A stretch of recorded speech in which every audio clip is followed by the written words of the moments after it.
Goodbye, Yellow Brick Road. Elton John recently admitted that his newest album left him confronting his mortality, and that he just broke down for 45 minutes while recording it with Brandi Carlile.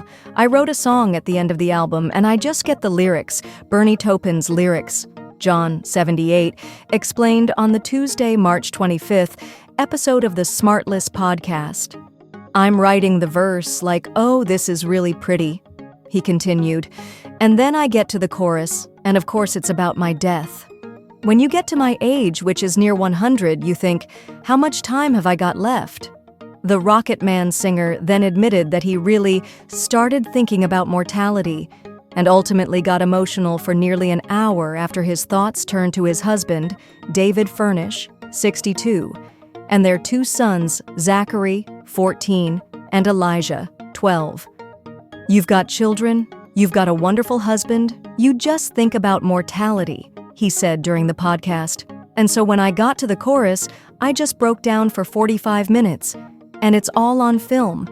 Carlile, 43, described John's breakdown as both really human and embarrassing. "I want everybody to see it because it's really human, like deeply flawed and embarrassing," Carlile told podcast hosts Jason Bateman, Sean Hayes, and Will Arnett. "And the kind of ST that you do when you forget that there is a camera on is what's really interesting," she added.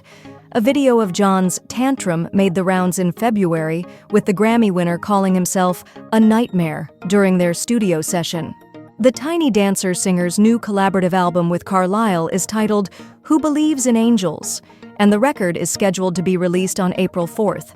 John, who officially confirmed he would never tour again last June, previously described the album as one of the toughest I've ever made and one of the greatest musical experiences of my life.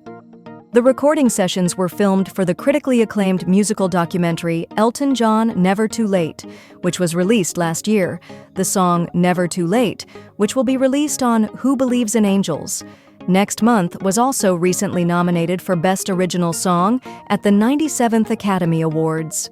Meanwhile, John also told the Smartless podcast about his days starting out as a musician back in the 1960s and his eventual decision to go solo. "I never imagined myself as a solo artist," the Goodbye Yellow Brick Road hitmaker explained.